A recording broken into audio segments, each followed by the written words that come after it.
Hi, everyone, and welcome back to the Projector Stories podcast. I'm Sarah, a 1-3 emotional projector. Hi, I'm Laura. I'm a 5-1 splenic projector. And this is a podcast where we just riff on our deconditioning journey in live and living color as it's happening weekly. Well, it's been weekly so far. And yeah, there was something that I just wanted to say as like a disclaimer. I realized this because I had a moment um in one of the episodes where I said that something was outer authority, like that's something that I said was outer authority. I was like, that's outer authority, if any of our listeners remember.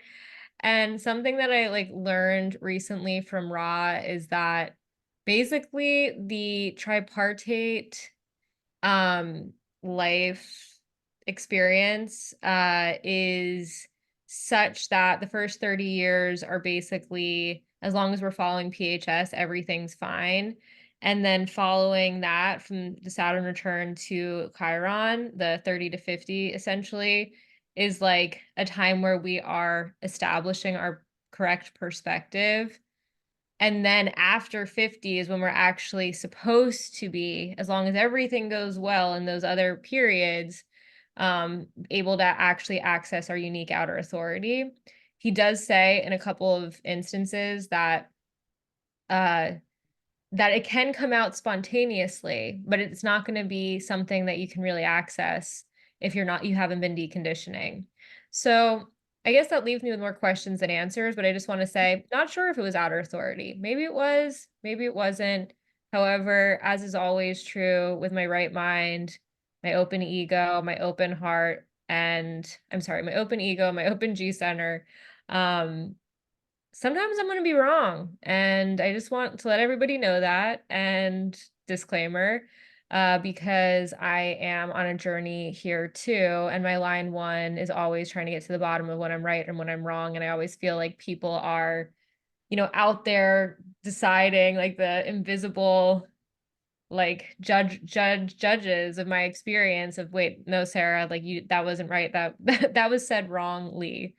So I just wanted to give us, and I think Laura would agree too, whatever comes out of our right minds, sometimes it might be inaccurate. I mean, she's probably gonna be more accurate than I am because of her No, focus. don't put that pressure on me. Okay, okay, okay. She's like, no, no, no. Okay. We're both just riffing, and like I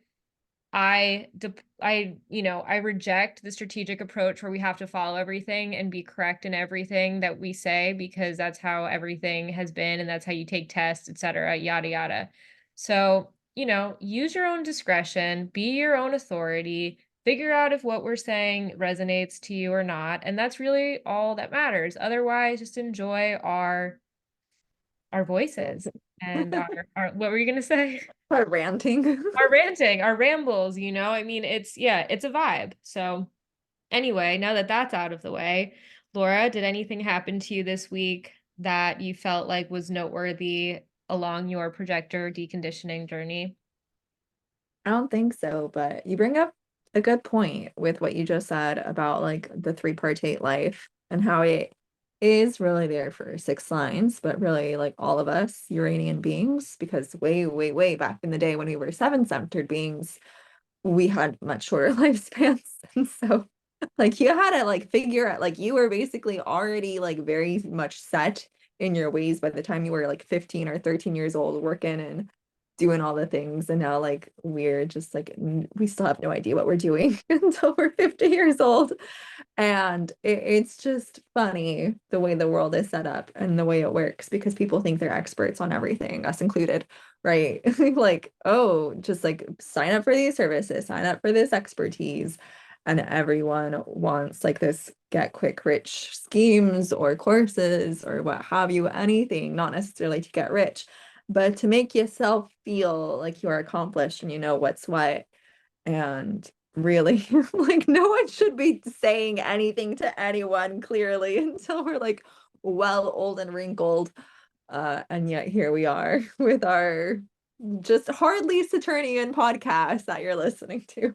Hardly Saturning. Well, and it's just too that like, well, and it makes me also like take a lot of judgment off myself, because most people who are past their 50s Chiron return point are not self. Like they're Yeah. not like wise sages who like can like give us like good outer authority. Like everybody's not self. And so, you have to all at once be easy on yourself for being wrong and like recognize that everybody everywhere is not self. And so who really gives a shit what anybody else is thinking or saying within their not self, because it's all just homogenized and conditioned stuff. So, I just want to bring up you did not say excuse your French, which I feel like we should play a game on our show. Like, how many minutes does it take for Sarah to use a swear word, and will she say excuse her French when she says it? I don't know how many minutes in we are yet, but there you go if you were paying attention less to all the than previous five. Less than five. Like, and I took to heart what you said. Don't excuse my French. I will say time. whatever I want to say, because this is just how a Jersey girl has been conditioned to speak. And again, with my right mind, it just populates my vocal cords, so I can't do anything about it. Uh, Um, Related to that, same. Like I don't swear that much. Sometimes I do, but with the undefined G in college, like I spent time with people who swore, and I had the mouth of a sailor during those days because my open identity would be like, okay, we're gonna take on this identity of someone who swears and use a bunch of bad words. And as soon as I left that group of people, oh look, I talk cleanly now for the most part. But yeah, it's interesting. I don't know if the people you live with, Sarah, swear or not, but no, I can thank probably you. get them to swear more often than they would without me. So, it is what it is, I can't, there's nothing to be done. So you said you don't really have anything that went on this week specifically related to deconditioning or just being a projector. I don't think so. I can't Okay. pinpoint Yeah. anything. You? Well, I mean, there's been, I mean, everything in a sense is related to it. I will say, I think I shared this in another podcast, but the room switch that I did has affected my like life and mood in a way. And it's, me and Laura have talked offline and I think online too, just about how like consciousness is so weird because the second, especially maybe this is an open G thing, but like the second that you feel like you have a handle on what's going on, it's like your perspective on everything just shifts and you're like, like, what's going on now? I don't. And so, it's like I was in another life when I was in that other room with a specific perspective, and then I came into this room and it's like different life, different feeling, different energetic, just way that I populate my life. And so that's been really cool to see, just like this general thing. The other thing that happened, and this happened today, and I was going to talk to Laura about it offline, but I guess I'll bring it in because it's not related to anyone that I know. So I was in uh, a Spanga class this morning, and like the thing about Spanga is it's a spin, yoga, and strength training class, 20 minutes of each, and you have like your own pod. So you get assigned a number and you go to the specific number of the bike, the specific number of the pod, etc. When you are working out there and when you sign up for a class. And you also have a cubby that's that number. So you get the picture, like you have your assigned space, which I like. It feels very containing for me. But I went and I got assigned a space and I walked in and I checked the cubby. Cubby was taken. I walked into the room where the bikes were and my bike was taken. And the girl that was in my bike, I figured, oh, she must have been 12 and thought this was 11.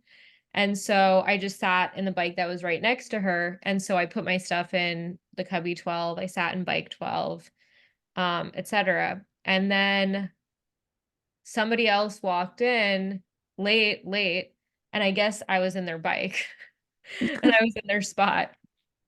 And she like said something as she was walking out, like she's basically like something like she's in my spot. And like I felt so just annoyed and bitter about the whole situation, like that like soured my entire workout from beginning to end. I was so it's also emotional stuff, but um because I was like, well, what is the receptive thing to do here, right? Like it felt like just the path of least resistance to take the bike that was open next to the girl who I thought was the one who accidentally.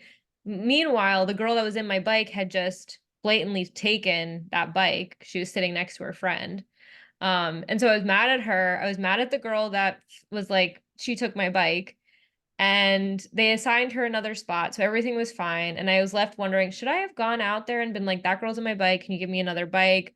Like, would that have been the correct thing to do? And now I have to deal with this weird energy. And I was thinking, sacral people don't have to deal with this. Like, they're not thinking about all of this nonsense that have just gone through my mind that now I'm focusing on and I'm thinking about. And I'm like, ugh, like, I'm just grossed out, like bitter about. And so I was asking Laura a question before we got on the call of just like what it means if you're bitter, but like you didn't initiate something. Laura, would you consider that initiating or what do you think? Well, we can ask, were you invited to the class? I mean, in a sense, yes, but it was more like an open invitation from when I first signed up, very beginning, when they tried to get me to sign up after I took a free class. That they offered me. So hard to say. Hard to say. I don't know. But this also goes into the question that we were talking about. I don't know if we were talking about it online or offline about like how does a projector learn a system if they don't go out and initiate studying it? It's if they're not invited to study it outright, how do they learn anything? um if they're just like stuck in their not self land, like how does the breaking away from all of that work too? So you know in a sense I wasn't invited to Spanga specifically each class, right? It wasn't like each class I was invited to become a member, and then the other things kind of come from there. But is that initiating? Like, I don't know. Like these are questions that I don't know. Um I don't know the answer to. I had like this whole moment today where I was like listening to Raw, and there's a specific lecture that he does in rave psychology. It is year 2, semester 3, the 8th lecture. It was a fucking bomb lecture. And he just goes into the fact that he doesn't know, nobody told him, the voice didn't tell him how to decondition.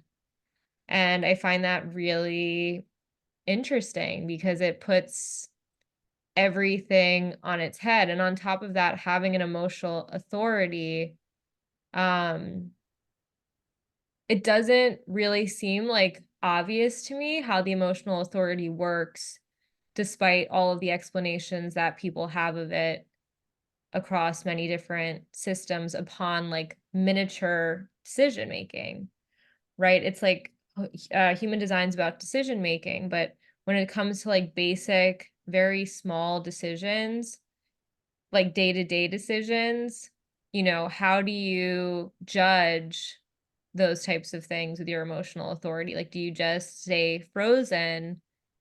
And it's also like, I have an active body. So like I can't stay frozen. I have to do something.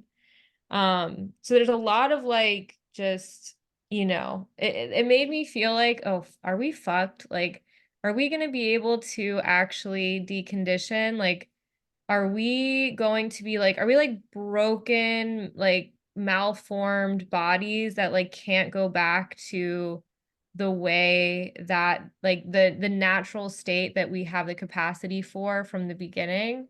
Like, is there a way there, like truly for people, even the most earnest, so that's awful dark. Laura, do you have anything to say on that?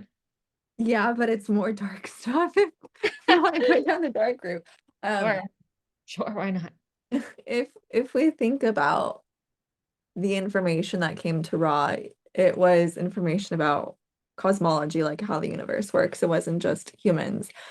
And he decided to turn the information the voice gave him into quote unquote human design for the purpose of assisting humans into whatever his intention was to decondition, even though he doesn't know what deconditioning means. Um, we can ask ourselves, like, what was the intent behind giving us all this information? Because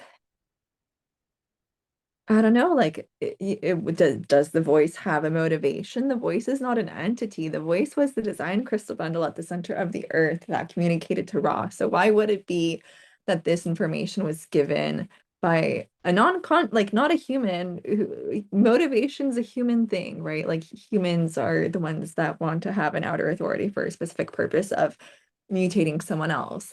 So for the voice, which it wasn't a voice, it was more than just an acoustic experience for Ra, for it to come and give him all this information, um, with an intention of changing the way humans operate, that I don't know if that was the case. Oh, my thoughts. I was telling Sarah earlier this week that sometimes with having 43 without 23, even though Uranus is 23, sometimes it's just really difficult to like make sense out of the roller coaster of jumbled thoughts.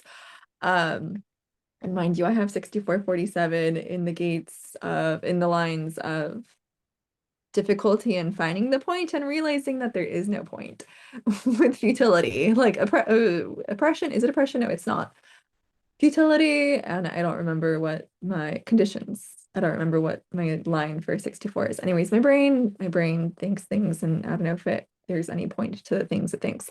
What I'm trying to say here, as I try to focus, is we humans operate in our reality thinking, we humans with the knowledge of human design operate with the intention of like, we're going to improve ourselves. It's an ego center activity, this deconditioning process of improving ourselves by using strategy and authority, improving ourselves by deconditioning to live our lives to the truest, even though the majority of the population is going to continue to be not self.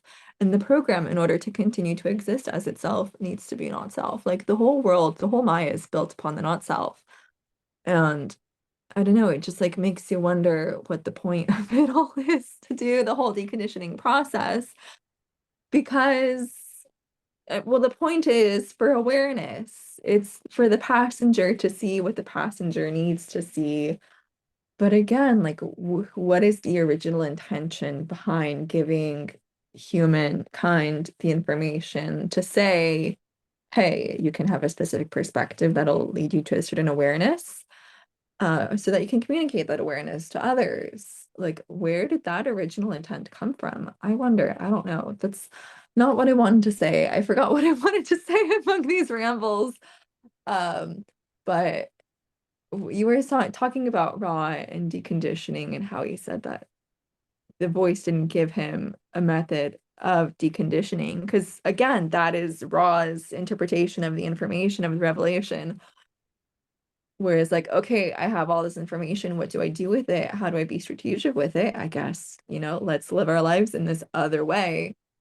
When, was that really the intention behind him receiving the information? Who knows? I feel like I have to revisit the like black book and white book and all that original stuff, but I don't know to what point all this comes out of me with my outer authority, but here you go. No, I mean, I know, and it's like, I mean, with I know. What do I know? Um, yeah, there's a lot more questions than there are answers, and I still find this to be conceptually such a beautiful framework to live inside of, even if 4% of 4% are the amount of people that are going to wake up, right? Or the amount of people that are going to be able to decondition.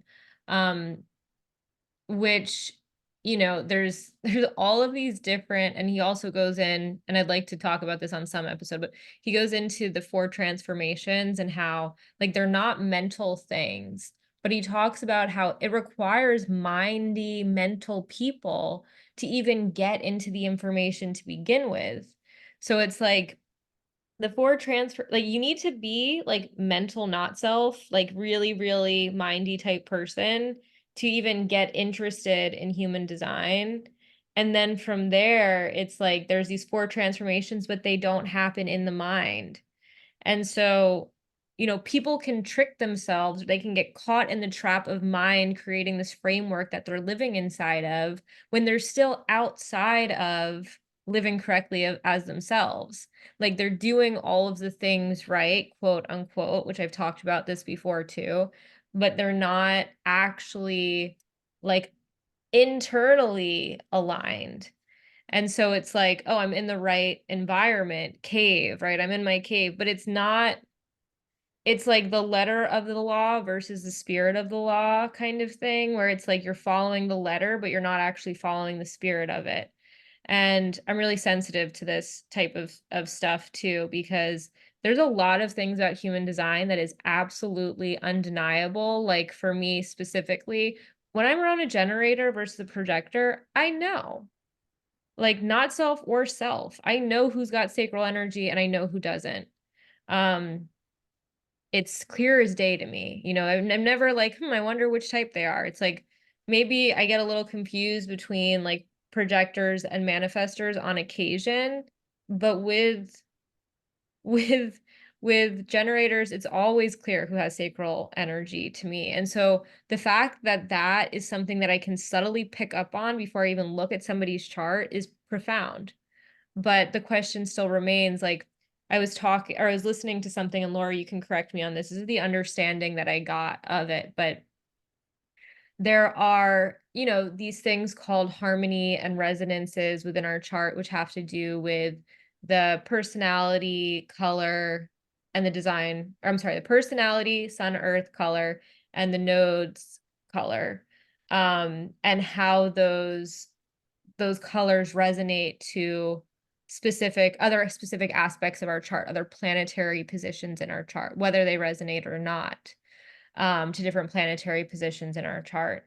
And something that was said is that, and this is what I understood it as, I'm willing to be wrong, but that there's people who are going to be harmonic to those colors for us, where as they pull us into the harmony, which is the transference, um, or there's people that are going to be in resonance specifically to these colors, and those people will pull us closer towards the self, right? And like those are the two types of people that we're going to interact with, that we're going to feel energetically connected to, people who pull us into our not self and people who pull us into ourself more deeply. And I thought that was a really interesting thing to think about, because like of course there's people that you just don't really care for one way or the other, but I think everyone's had people who, like, for one reason or another, something, bells and whistles are going off. The question is it the bells and whistles related to the genetic imperative, i.e. the conditioning, or is it the bells and whistles that are related to the true self? um and he goes on and on too about how conditioning isn't necessarily good or bad. It is where the wisdom comes from. It is necessary. It's just a matter of not getting lost in it, right? So I don't know where I was going with that. Laura, do you have anything to say?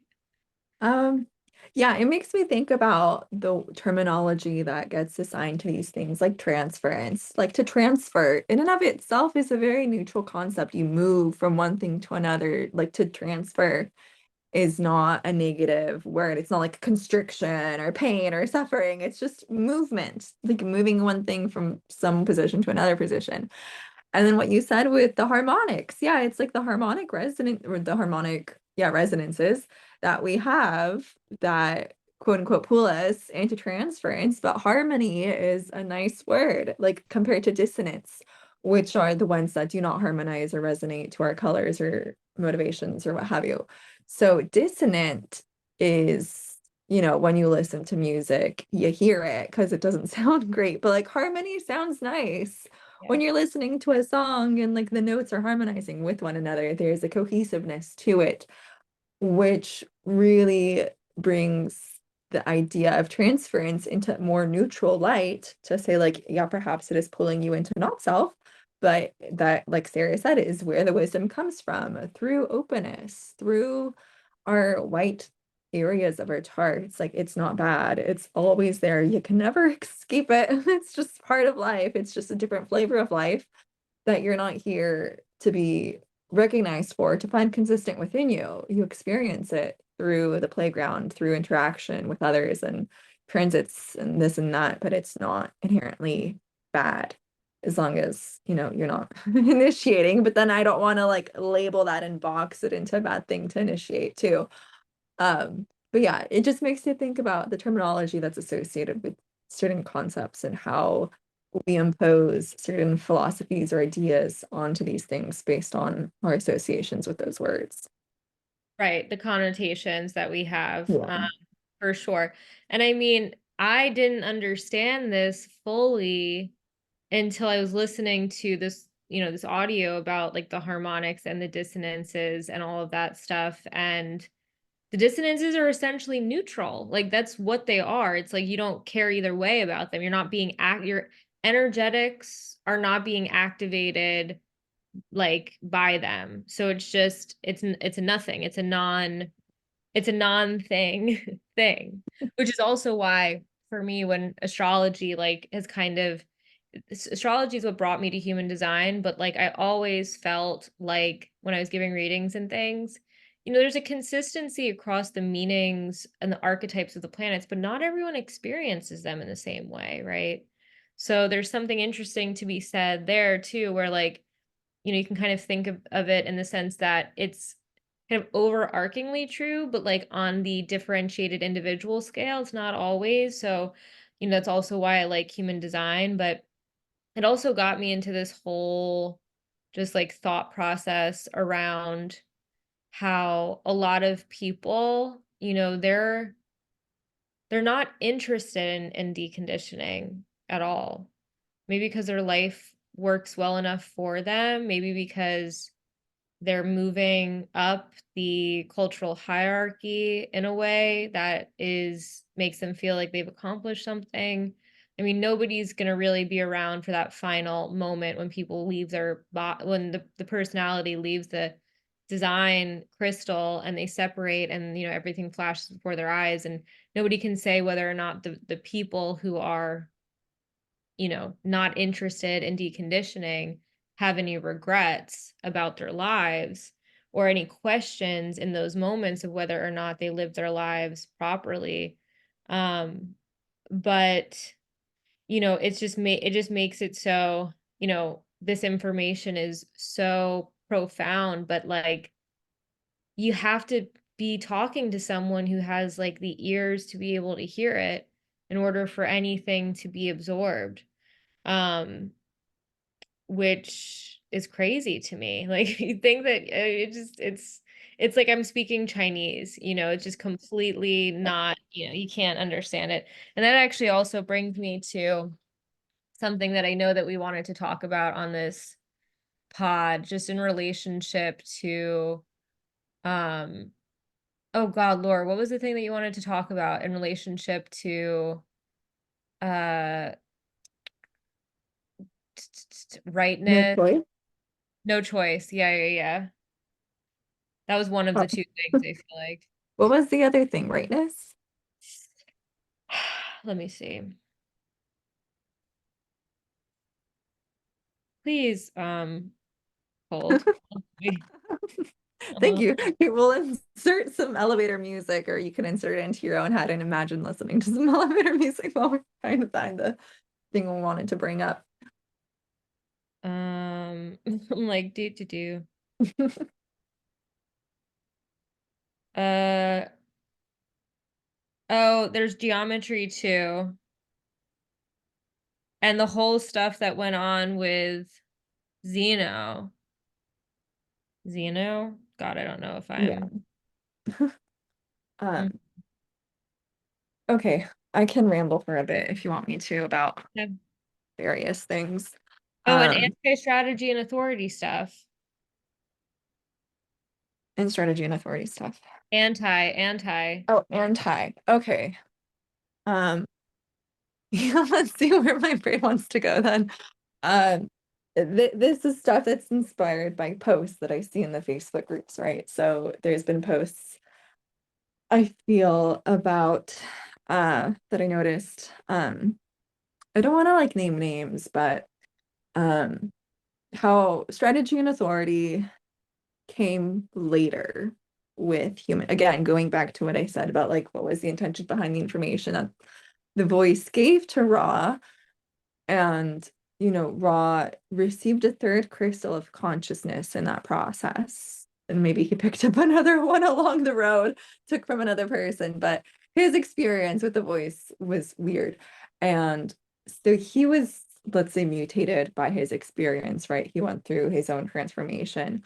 And well, just for those of you that don't know, like, what is the voice and Ross experience in 1987, he had an encounter with an energy force. We'll call it a voice that he later labeled it as. And it was an 8-day experience in which he received all this information. Um, and when you like receive information of any sort, whether it's like internal or just like any experience, like we're constantly mutating. If you just think about a progression through time in outer space, like we're spinning on a rock, moving at I don't know how many thousands of kilometers per hour, we're never in the same point in space twice. Like even though we rotate on the Earth and it seems like time is cyclical, we can never experience the same moment twice because we're always moving forward. And even within our solar system, like the solar system is rotating within the galaxy, and the galaxy is rotating within its relationship to the entire universe or my multiverse, whatever. And so, uh, if you think about that, we're constantly being mutated, and we can't ever really go back in the past and relive what we were. And it's like there's this constant accumulation that happens with our human experience as we get closer and closer to death. We're constantly accruing mutations within ourselves. Like we're dying, basically. If you really think about it, like as soon as we're born, we're on the path towards dying. Anyways, going back to Ra, he had his experience with the voice. And that information and experience mutated him. And so he did receive information from the voice, and that was written in the Black Book, I believe, um, which I was wondering. Well, I brought up no choiceness to Sarah, and Sarah asked me, did the voice say no choice, or was that a raw thing? And it was in the Black Book. It's from the voice. The voice basically said no choice, or interpreted it to mean no choice. Going back to like this whole theme, which is going to be a very long, highly worded preamble because I don't know how to be concise and cohesive. Anyways, human design in the sense that of just like the system for understanding humans wasn't nicely packaged for it to be like, here, do, like, here's all this information that you're going to take raw. Robert, his name, not even raw, and like you're going to give it to other humans and it's going to help them exist happily and not be grumpy, bitter, frustrated people. Like, no. And so Ra had to, strategize all this information and put it into his own little neat box to be able to teach it to other people to have his impact as a manifester. And along the lines, as time passed, human design became strategy and authority and type. Type wasn't part of the original little bundle that he had. And so there's been posts questioning strategy and authority and type. And it goes back to like the Zen human design people who were with Ra in the beginning of him spreading this information to the US. And like there's a post someone posted that explained that like when he started to bring in type into the system, that's when they had a falling out and he kind of cut them off and they went their separate ways. So like the whole like you're a projector, your strategy is to wait for invitations is something that wasn't part of the original mutative energy. But because Ra had this information and it came later, it like when at what point was it seeded? We can ask, like, at what point was this information seeded within him? And is it true or not true because it came later or not? Or I don't know. I feel like I can't put the words together. Anyways, anything to say so far, Sarah, before I Yeah, no, continue I to think ramble that with makes my crazy I thoughts? think I think that makes perfect sense. Like it's everything that you said tracks. It's is strategy and authority another way to fall into homogenization, right? Like if we're all differentiated, wouldn't it follow that there are specific ways that each individual is supposed to move along their geometry and it doesn't look the same from person to person? I mean, we also go into the fact that strategy is a left concept. It's strategic, it's within the word, and me and Laura are both right-minded, and so there's the question on that, and is that just like a unfortunate confluence of meanings?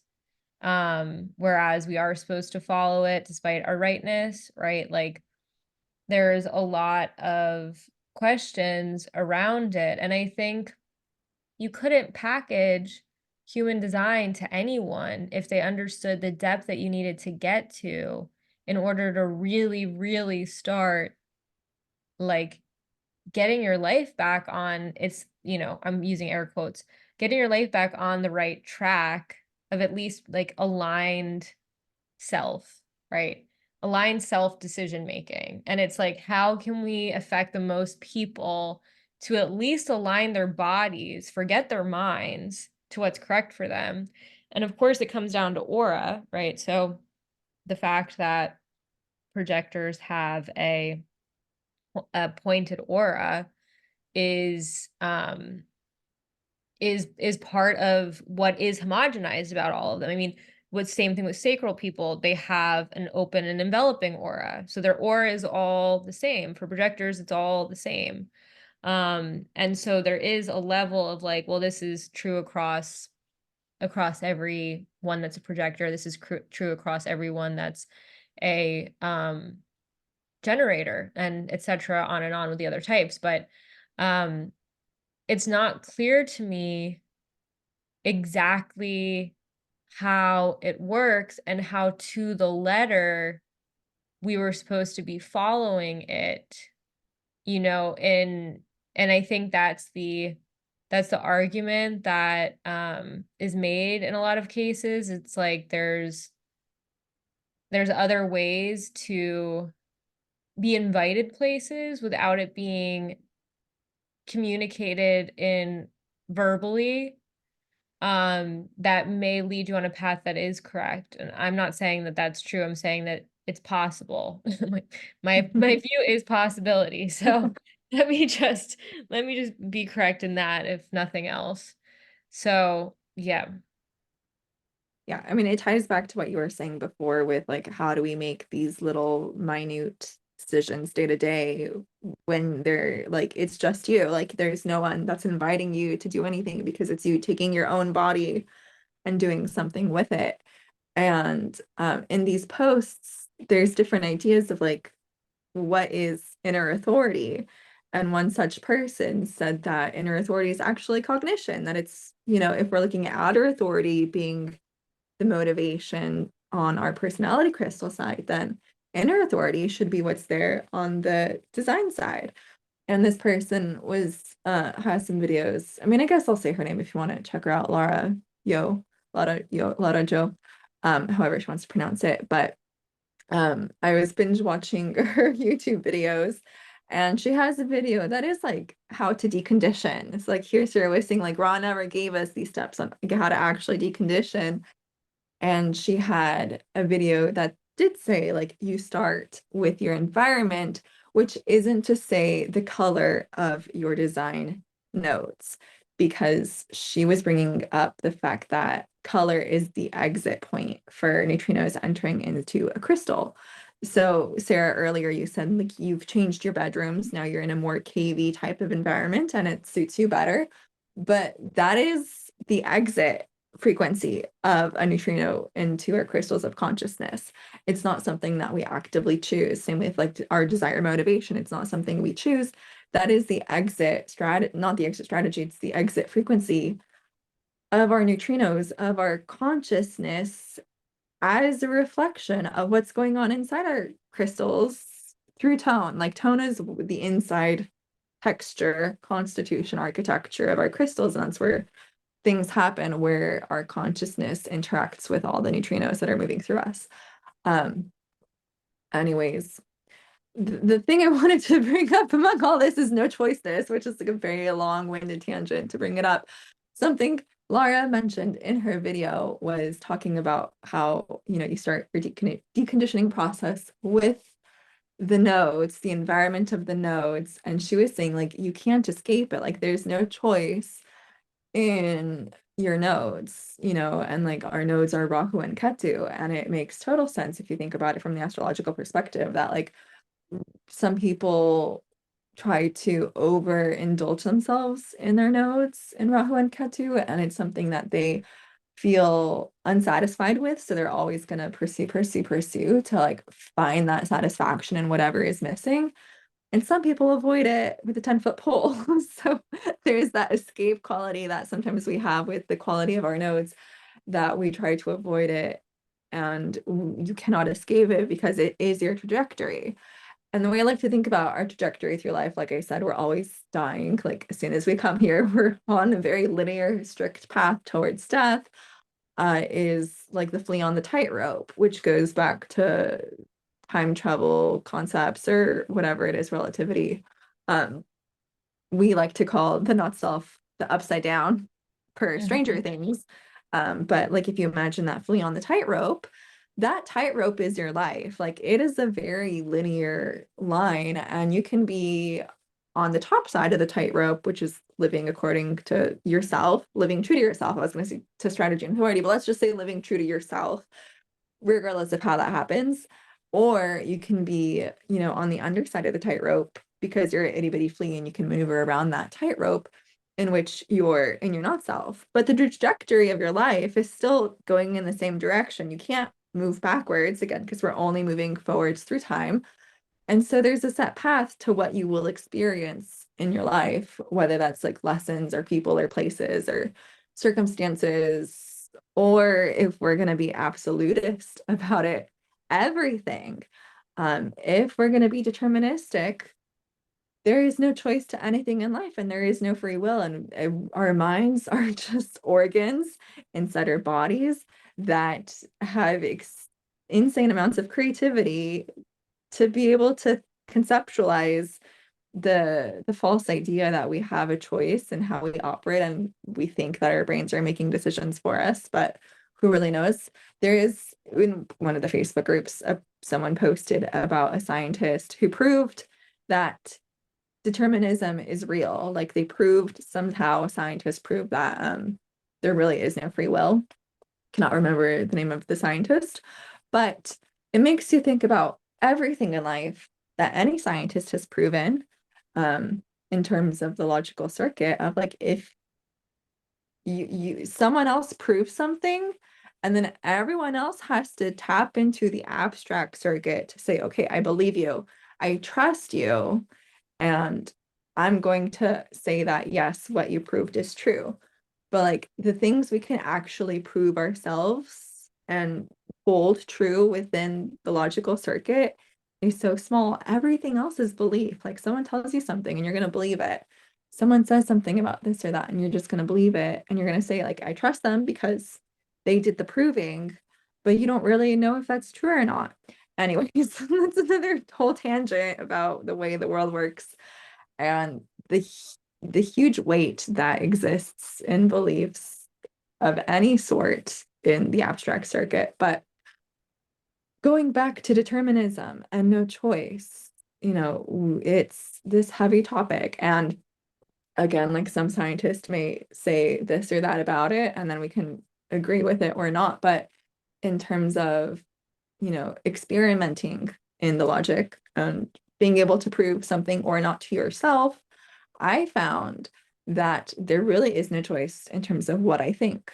I've noticed with certain transits, especially like through solar returns and various different charts, that what I think and the overwhelming themes of my thoughts are extremely deterministic based on whatever transits are happening in the gates.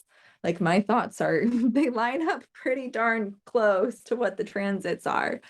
And so, you think your thoughts are your own. You think the ideas that your brain has are uniquely you. And yet for my own experience, my thoughts were dependent on the transits. Like they weren't my thoughts, they were reflections of the collective ocean of consciousness that's moving through us based on where we are in outer space. And it's just part of the program.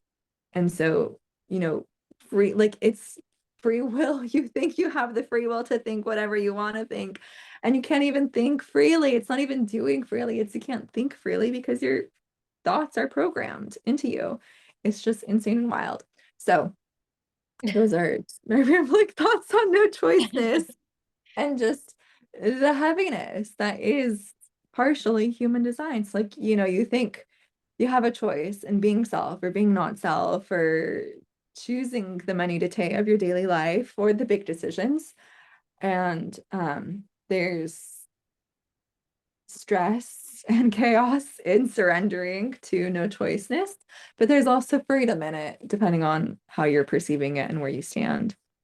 So yeah, those are the Yeah. chaos of my homogenized thoughts.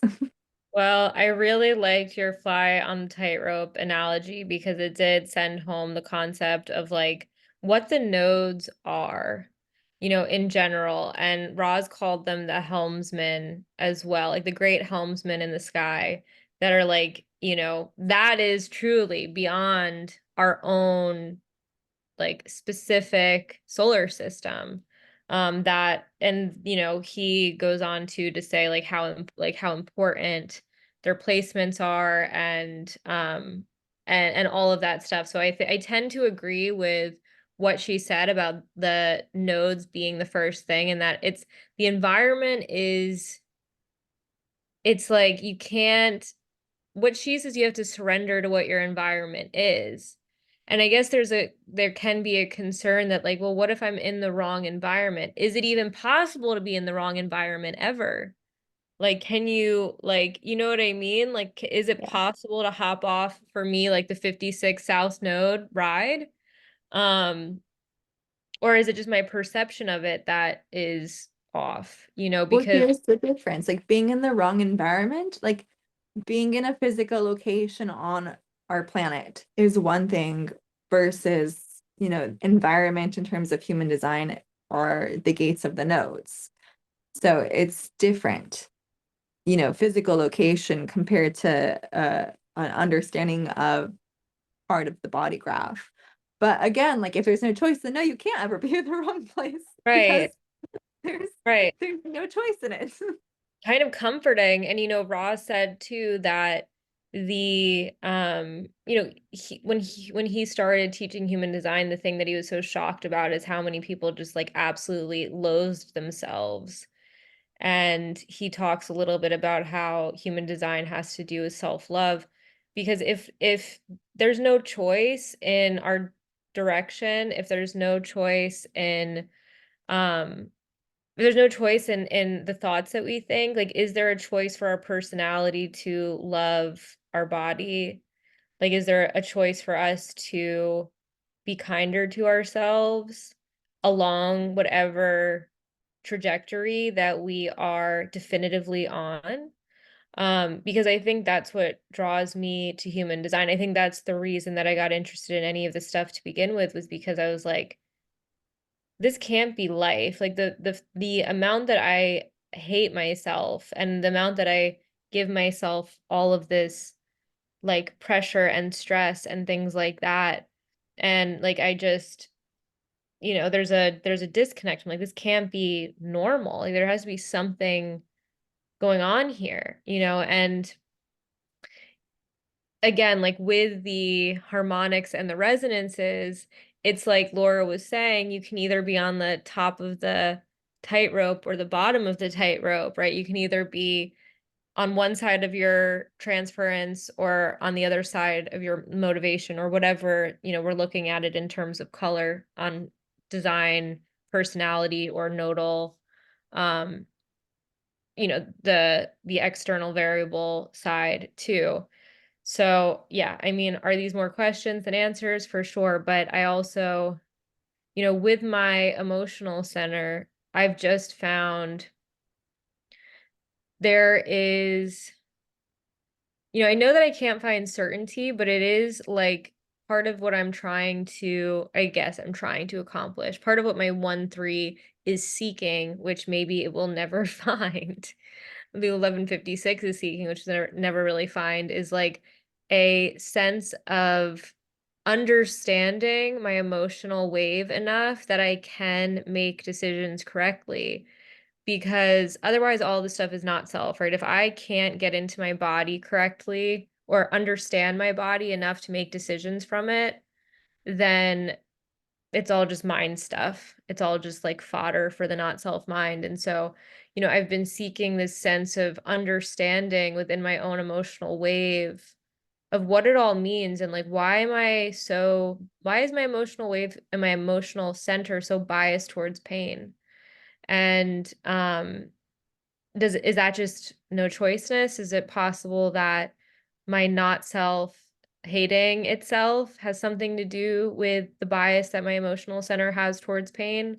I don't know, but like these are some of the deeper questions that I find myself asking myself when it comes to all of this stuff, like everything around human design and all of the things where there's just not necessarily like a clarity. Uh, Ra too at some point talks about how he still has some aspect of that extra personality consciousness within him.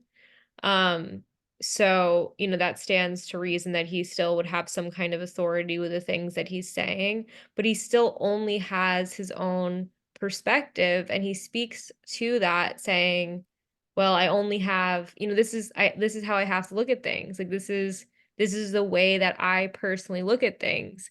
And it's like, can we capture the essence of what he's trying to say and not get so attached to the letter of it, right? Like, and that's where I think a lot of people get stuck in the human design world. Is like very contentious. I mean, it's so fucking contentious against strategy and authority and following it.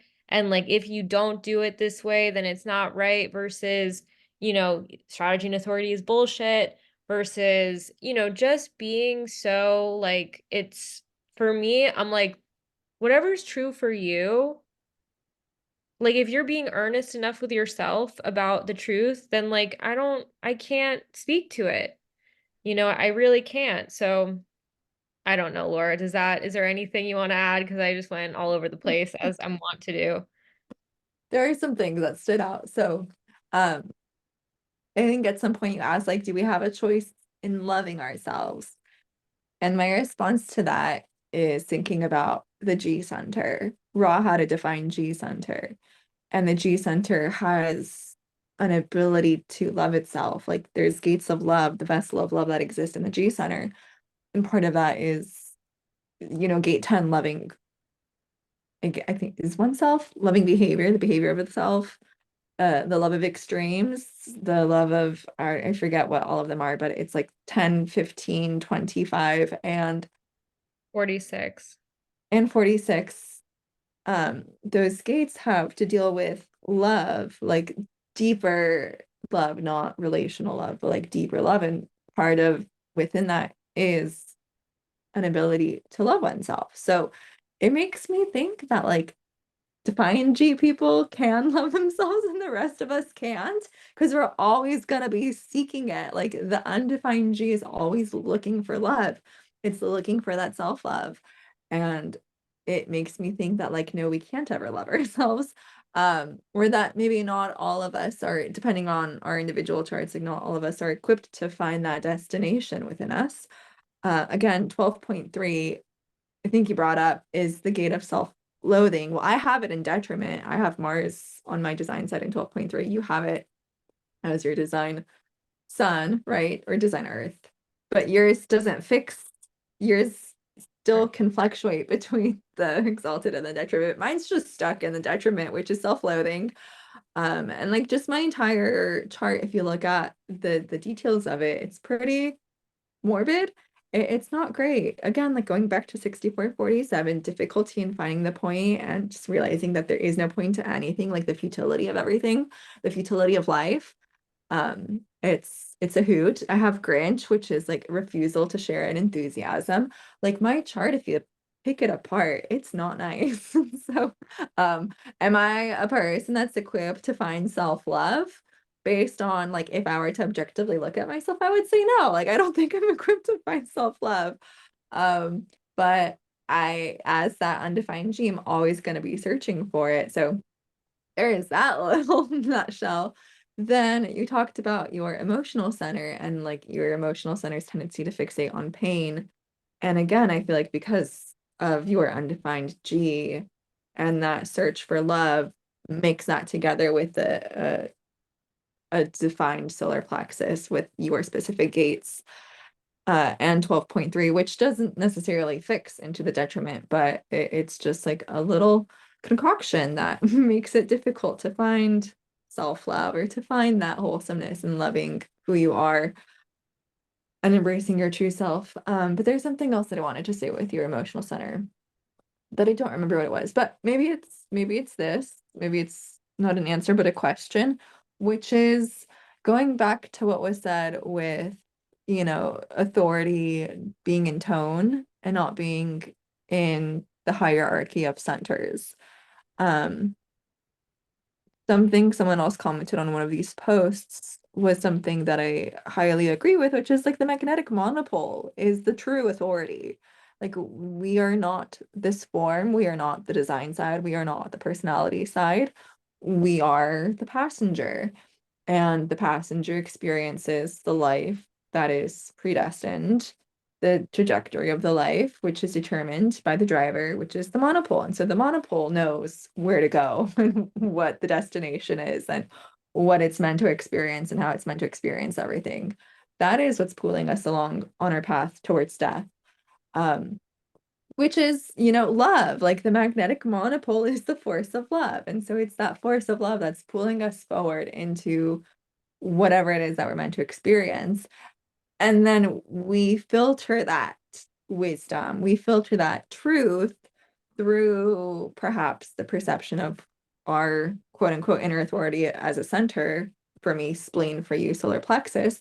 But again, just looking at the solar plexus, you know, it has to wait to find clarity. But what determines the clarity? What is the truth? How does the truth actually come to be for any decision as an emotional authority? Um, I mean, it could be within the specific gates of like whether it's correct or not for you to pursue a desire and fantasy through your 31, 40, no, 4130. Um, and that, it's your body somehow hones in on what fantasies are correct to actually desire enough to do the thing to make them come true. But again, like the true determining factor behind all that is the magnetic monopole. And we have this not external filter, like I'm thinking of it as um like any sort of camera, like you have the camera that's taking the picture and you put a filter on the lens, and the filter is going to change the perception of what we see as what the picture is, just not even thinking about our modern phones and like the fake filters that we have, but just like the sepia filter, the one that makes everything yellow, or black and white filter that makes everything black and white. You have that filter on a camera and the picture is the same, but the perception of the picture is different based on the filter, and that filter is the center as an authority of what is correct or incorrect. And so it's through that filter that we discern what's correct or incorrect. For me, spleen, which is dealing with survival. But again, like that picture, the filter on the picture is not the picture. it's just the filter. So it's not the truth of what is correct or incorrect.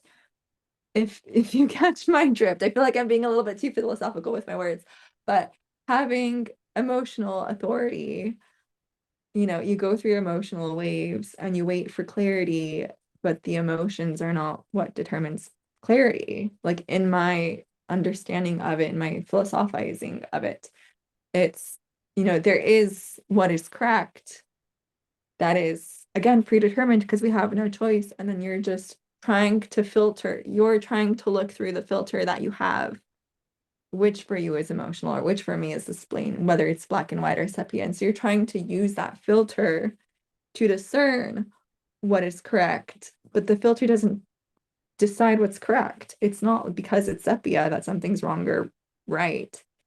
The picture's still the picture. Does that make sense? Yeah, I think it does. I mean, it definitely does, and I think for, the thing that came to me, I mean, there's a few things. I'm gonna start, I guess, at the beginning, but um with the love of oneself, like I recognize that it does exist in the G center, and it does exist in specific gates or gate. But I think when I was talking about it, I mean like more of an overarching, and I guess it doesn't need to be love because that word is so just it has so many different, it brings up a lot of different connotations in everyone's mind. But it's like the acceptance, the like unconditional acceptance of oneself, and I think that's like different than like feeling like the warm and fuzzies. And I think when Ra was talking to people who, like when he was having this experience of realizing how many people hated themselves and wanting to kind of like free them from it through human design, it wasn't specific to people who had defined G centers. I think that he recognized this like overarching ability to find a sense of surrender and acceptance to what one is. And in that, it's like you you have more sympathy, empathy, whatever words that you want for yourself in a way that you didn't have without understanding human design. But then to go forth and just talk about like the emotional authority and the decisions and how to know and like all of these things and the different filters that it puts on, because surely I understand the filter analogy very clearly as someone who's emotional. The question that I have though is if I have a bias towards pain, like what level of my decisions, my emotional authority has a bias towards pain because of the specific situations that I've been in my life. I have just to say too, my my design is not all sunshine and rainbows. It has been said that split definition emotional projectors are the most fucked up among us. And so that is, just to make you feel a little bit better, despite not having some of those prickly gates and lines, I do have the split definition emotional situation going on. Um, and a lot, something that he said to me in my reading is like patience, patience, patience. If nothing else can be learned from what Ross said about the emotional authority, it's just patience. It's like learning to have patience in every single thing that you do, because as a non-sacral being who's not meant to respond to life, like I'm meant to be stuck places and to analyze my emotional wave, basically, and not by moving around in the world and making a bunch of decisions on it, but like by just being stuck and being stuck with the feelings. And so, there's that aspect of just like, if we can throw out strategy and authority, right? If we're just deciding for whatever reason that we agree with the concept that like it's not a homogenized thing, strategy and authority. With emotional centers, I think we can easily understand that if nothing else, patience is a virtue. Um, Now the question, of course, comes, and that comes to me because the spleen is something that can have more existential, but not even can have more, it has existential awareness in the moment, but the solar plexus doesn't. And so it's like the smaller decisions that really don't pull me in one way or the other, doesn't activate my emotional wave in any way, shape, form, or fashion. I mean, how do I follow strategy and authority if my authority is silent, on the thing? Does it stand to reason that there's certain decisions that you can make that are kind of non-essential to the program moving forward, right? Like, what chips am I gonna have today? Am I gonna have sour cream and onion or salt and vinegar? Or, is it that every decision, including that kind of decision of what you're gonna eat, um, and, just putting aside people who have, like, specific PHSs, within their PHS, the decision of what they're gonna eat, um, is that something that is so important that we need to follow strategy and authority for? And I don't know, because it feels like a straitjacket if that's the case. Like, it really does. It feels like you're just gonna go fucking mad in a little white box room because you can't make any decisions without any type of input from your strategy and authority, and your authority is just silent. So, Yeah. go I ahead. mean, if you think about ancestors going through the forest, finding mysterious mushrooms on the forest floor, some of them had to make the decision of like, I'm gonna try this little guy out and see what happens and then die. Like in Yeah. which case, like, yes, like your entire life is dependent on that decision of like, am I gonna eat this mushroom or not? Because it could very well kill you and you don't know. And I mean, even today, like you might eat something and you don't know you're allergic to it, and then you die. Or like you go out for a walk and you get stung by a bee and you die. The entire world is basically out to get us. So optimistic here. But yeah, like it is very easy to get caught up in the straitjacket mentality of like over analyzing every single decision and like wondering what in which instance like should we wait for whatever clarity that we're waiting for, listen to our authority, and in which instances we shouldn't. And that's why there's a big difference of opinion of people who say like you should, if you want to get out of an unhealthy relationship, just get out of it. Or if you want to quit your job, just quit your job. And like they're not going to say you should wait for an invitation. Um, but yeah, I don't have the answer. I don't No. know. I No. just try to live my life without overthinking anything. Like my brother threw a box of Swedish fish at me. I'm eating them. Like I don't care. Like they're not the healthiest, but that's okay. I like Swedish fish. I'm not overthinking like should I eat them? Shouldn't I eat them? I didn't have a splenic feeling. Like I've realized as a splenic being like I don't listen to my spleen. I really don't. And like maybe this goes back to what Laura was saying with um your true inner authority is your cognition. Mine is feelings, Yeah. which is in the emotional binary. And like even before human design, I would try to listen to my intuition rather than my instinct. Like I don't, but here's more nuance because my splenic channel is one of judgment. It's 1648. Instinct and intuition are in tribal and individual circuitry, whereas judgment is collective circuitry. So it's like a different flavor. But then there's like the overarching theme of like the entire spleen is about survival and instinct and feel goodness.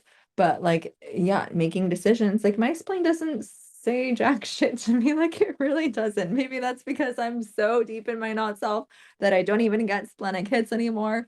Who knows?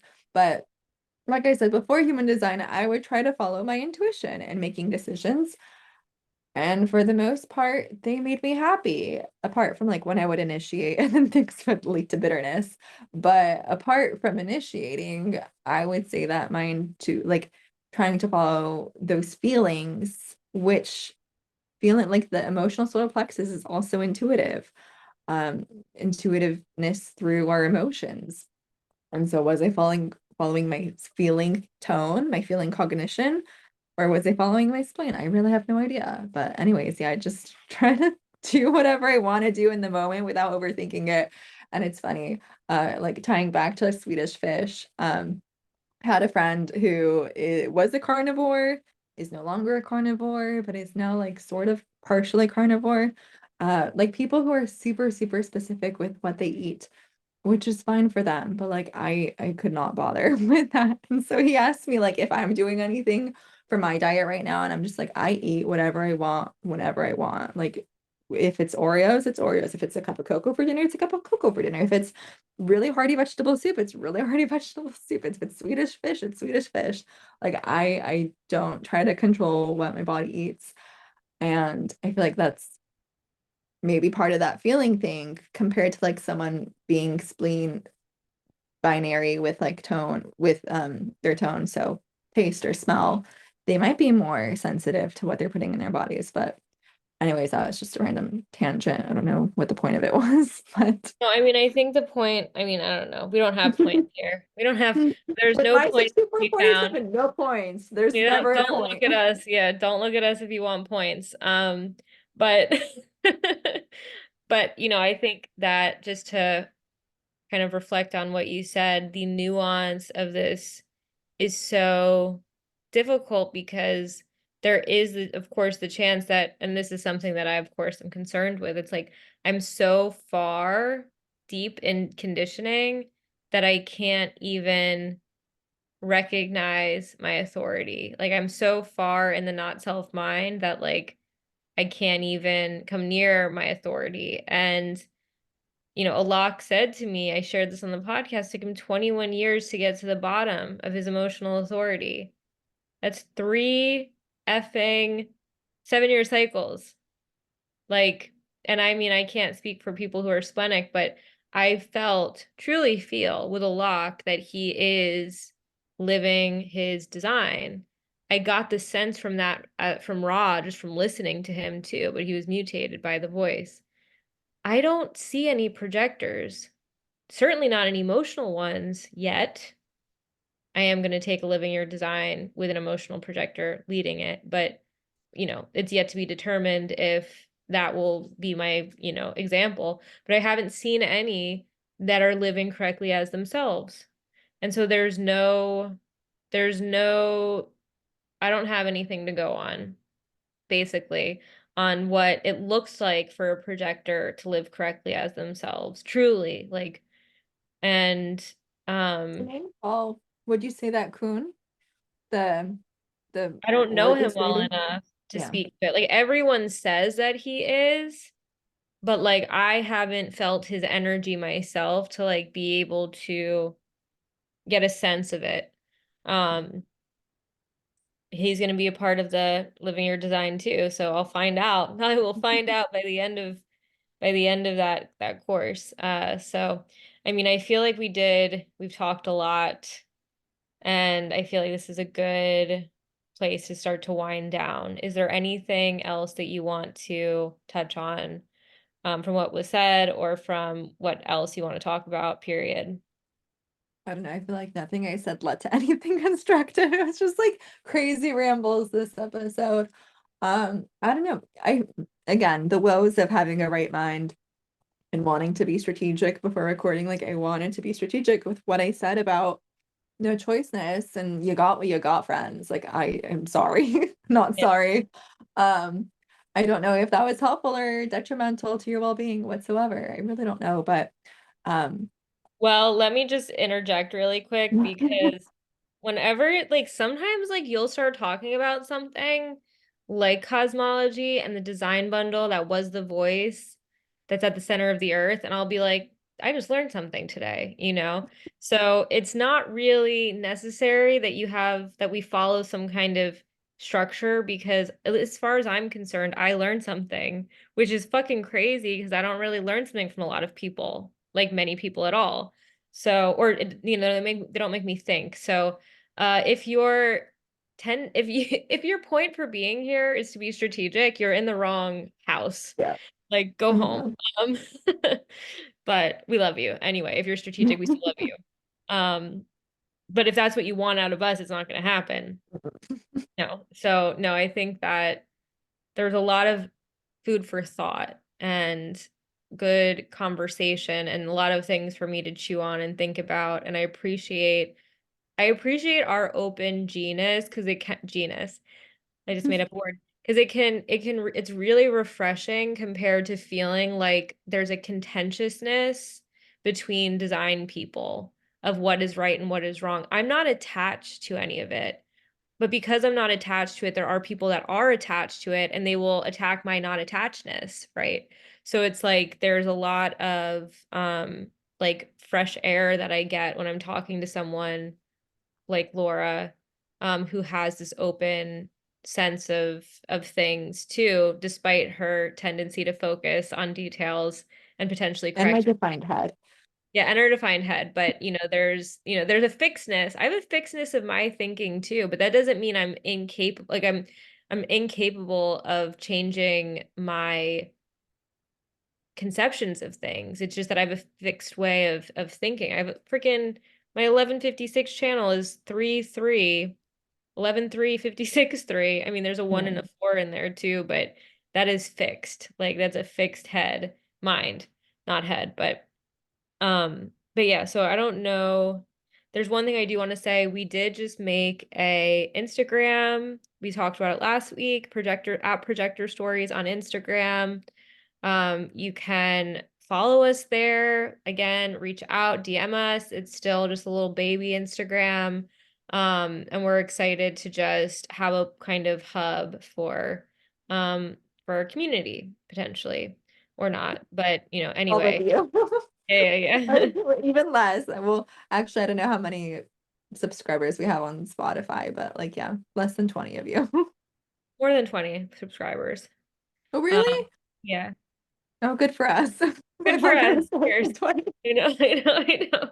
Well, early days, not like it's just this is just a way for us. I feel like me and Laura can talk a lot offline, but it just feels good to be able to put it somewhere and like revisit it on our own deconditioning journey and see where we are and see what answers we get or questions we have and where those questions lead and things like that in the future. So, I have a bunch of other things that I wanted to say, but I'm gonna save them for next time. If I can fucking remember what they were. So That is the true question. can I remember? Doubtful. One more thing, Ross said that the left strategic mind, it like focuses in and it hones in on specific, like I guess you could say patterns or what is specific to what is relevant to it. And so it has a really incredible memory for what's relevant to it. But the right mind, and it can pull it out of itself on command.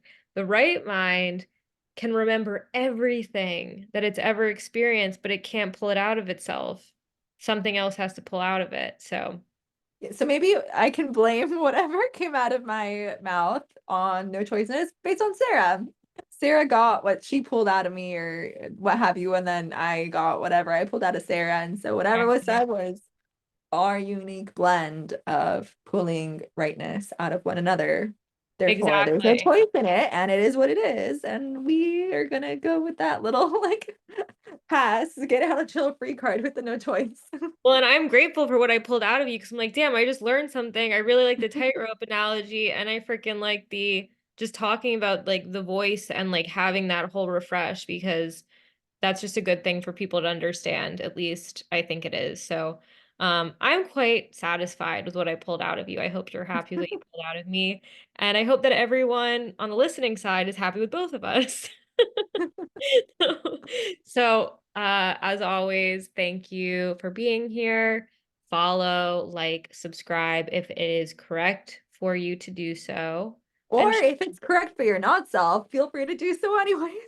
I mean, I mean, you're probably not going to be here if we're not in harmony or resonance with you. No, that's not true. Anyway, So you and I both listened to people who are incorrect for us. And then we that's true. realize we shouldn't listen to them. No, that's I all. know. But so interesting. Such interesting stuff for my not self. Um, okay. Yeah, so like I said, do all of those things if you find it to be stimulating enough to do so. I don't know what other word to use. Otherwise, we will be back again for another episode. And yeah, that is all. Ta Thanks for ta for tuning now. in. Bye.